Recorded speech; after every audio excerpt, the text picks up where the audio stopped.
नमस्कार, SBT news में आपका स्वागत है। पेश है 10 जनवरी सोमवार दोपहर 12:15 बजे राजस्थान की 15 बड़ी खबरें। जयपुर में कोरोना मरीजों की रफ्तार कम होती नजर नहीं आ रही है।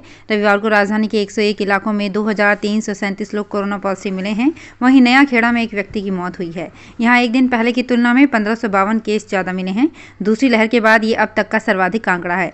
रविवार को जगतपुरा में सबसे अधिक 102 मरीज आए। दूसरी ओर एक्टिव मरीज 9000 से अधिक पहुंच गए हैं। राजधानी में एक जगह शतक तो 19 जगह अर्धशतक में मरीज पहुंच गए हैं।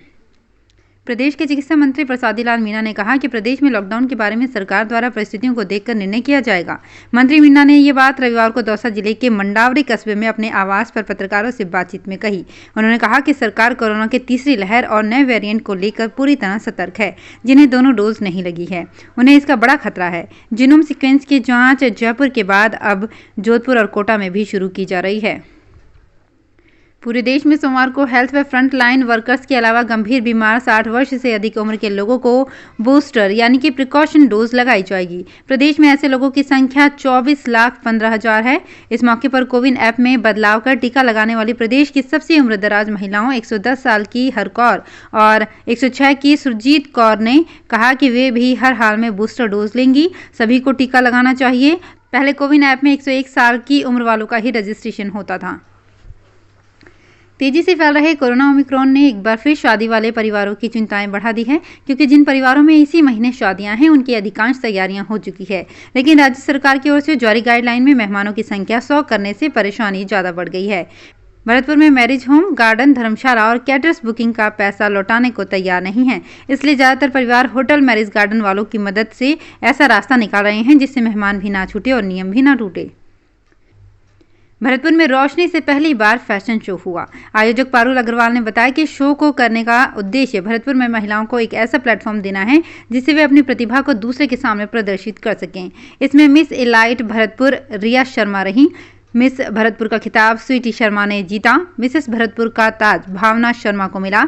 गर्ल ऑफ इवनिंग इवेंट की विजेता विशाखा शर्मा और प्रेस्टिजियस गर्ल निमिषा कटारा रही। राजस्थान में 216 शहरी निकायों में 50 लोगों को ही शादी में मंजूरी देने का असर इंडस्ट्री पर भी पड़ेगा।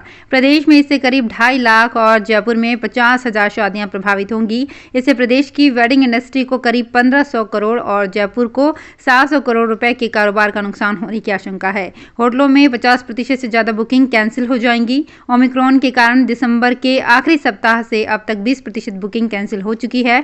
शादियों के लगन मुहूर्त 22 जनवरी से शुरू होंगे, सावे 22 फरवरी तक हैं। जयपुर के एसएमएस मेडिकल कॉलेज ने मेडिकल एजुकेशन में दिल्ली, यूपी, बिहार, मध्य प्रदेश, चंडीगढ़, गुजरात सहित अन्य राज्यों को पीछे छोड़ दिया है। राजस्थान को पहली बार ऑन्कोलॉजी में डीएम की सीटें मिली हैं। दावा है कि देश के किसी भी सरकारी मेडिकल कॉलेज को अभी तक ऑन्कोलॉजी में डीएम की सीट नहीं मिली है। पिछले कई सालों से कोशिश कर रहे पीजीआई चंडीगढ़ को भी ये सीटें नहीं मिल सकी है। नेशनल मेडिकल कमीशन ने ये सीटें अप्रूव की है। इसी मार्च से सीटें शुरू हो जाएंगी। उत्तर पश्चिम रेलवे ने राजस्थान से जुड़ी लंबी दूरी की अपनी 7 ट्रेनों का समय बदल दिया है। इन ट्रेनों में जोधपुर पुरी और बीकानेर पुरी जैसी ट्रेनें शामिल हैं। रेलवे प्रबंधन ने इन ट्रेनों का नया शेड्यूल जारी कर दिया है। इन ट्रेनों में यात्रा करने वाले यात्री नए टाइम टेबल के अनुसार ही अपनी यात्रा को मैनेज करें। इसके लिए रेलवे की आधिकारिक वेबसाइट से भी जानकारी ली जा सकती है। ये बदलाव आगामी 22 जनवरी से लागू होगा। उत्तर पश्चिम रेलवे ने हाल ही में अजमेर मुंबई के बीच एक नई ट्रेन सेवा शुरू की है। शिक्षा विभाग में तृतीय श्रेणी शिक्षकों की भर्ती का 4 साल से चल रहा इंतजार सोमवार को खत्म हो जाएगा। इस दिन से प्रारंभिक शिक्षा विभाग की ओर से राजस्थान प्राथमिक एवं उच्च प्राथमिक स्कूल अध्यापक सीधी भर्ती 2021-22 की प्रक्रिया प्रारंभ होगी। इच्छुक अभ्यर्थी 10 जनवरी से 9 फरवरी तक रिक्रूटमेंट पोर्टल के जरिए ऑनलाइन आवेदन फॉर्म भर सकेंगे। इसके जरिए तृतीय श्रेणी शिक्षकों के 32,000 पदों पर भर्ती होनी है। इनमें 31,000 पद सामान्य शिक्षक और 1,000 पद विशेष शिक्षक के हैं। प्रदेश में 23,75,000 गरीब लोग 2 रुपये किलो गेहूं से वंचित हो गए हैं। इसमें बाड़मेर के 1,24,000 लोग शामिल हैं। कारण 2 साल बाद भी राष्ट्रीय खाद्य सुरक्षा में जुड़े परिवारों के सदस्यों का नाम जन आधार में नहीं जोड़े गए। सरकार की बहुउद्देशीय जन आधार योजना को लागू करने के बाद से प्रदेश में राष्ट्रीय खाद्य सुरक्षा अधिनियम में चयनित राशन कार्डधारी परिवारों के सदस्यों को जन आधार से जोड़ा जा रहा है। सरकार के निर्देशानुसार राजस्थान में जन आधार कार्ड को ही राशन कार्ड के स्थान पर मान्यता दी गई है, यानी जन आधार से ही राशन मिलेगा।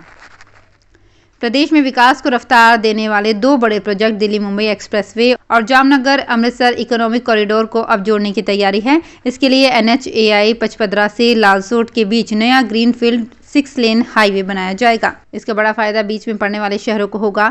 जयपुर से जोधपुर के बीच दूरी ही 1.5 घंटे कम हो जाएगी। अभी दोनों शहरों की दूरी तय करने में 6 घंटे लगते हैं। नई सड़क बनने से 4 से 4.5 घंटे लगेंगे। ये नया हाईवे बाड़मेर, जोधपुर, पाली, अजमेर, टोंक, दौसा और जयपुर से होकर गुजरेगा।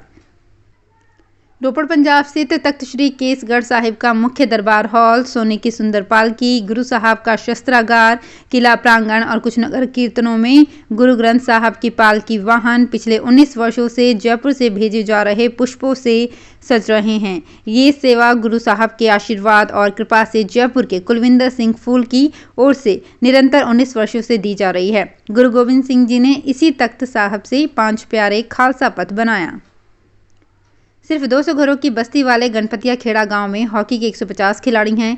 खिलाड़ियों में ज़्यादातर बेटियां हैं, जिन्होंने राज्य व राष्ट्रीय स्तर पर गांव को पहचान दिलाई है। 5 साल में इस गांव की छात्राएं हॉकी और राज्य व राष्ट्रीय स्तर पर खेल चुकी हैं। ये बेटियां मजदूर और किसान परिवार से जुड़ी हैं, लेकिन परिवार ने हमेशा इनको खेल के लिए प्रेरित किया। माता पिता बेटियों का हौसला बने। गाँव में बेटियाँ हाथों में हॉकी की स्टिक लेकर जब निकलती हैं तो परिवार के साथ गाँव वालों का सीना चौड़ा हो जाता है। तेजी से बढ़ते शहरों की सबसे बड़ी समस्या कचरे का निपटान है। इस समस्या का हल मुंबई के भाभा एटॉमिक रिसर्च सेंटर ने ढूंढ लिया है। इस नई टेक्नोलॉजी कोबाल्ट 60 की गामा किरणें सीवरेज लाइन से निकलने वाले कचरे को खाद के रूप में बदल देगी। इस खाद का इस्तेमाल खेतों में पैदावार बढ़ाने के लिए हो सकेगा। रावतभाटा स्थित रेडिएशन एवं आइसोटोप टेक्नोलॉजी बोर्ड यानी कि ब्रिट ने इसके लिए गामा सोर्स बनाया है। अहमदाबाद में प्रयोग सफल रहा है, जल्द ही इंदौर में शुरू होने जा रहा है। राजस्थान ने 25 वर्षों में स्वास्थ्य क्षेत्र में कई क्रांतिकारी पड़ाव देखे हैं। 21वीं सदी की दहलीज पर कदम रखने से पहले तक प्रदेश में केवल 7 सरकारी मेडिकल कॉलेज थे, जो अब बढ़कर 33 हो गए हैं। हालांकि अब भी 33 में से 3 जिलों जालौर, राजसमंद और प्रतापगढ़ को मेडिकल कॉलेज का इंतजार है।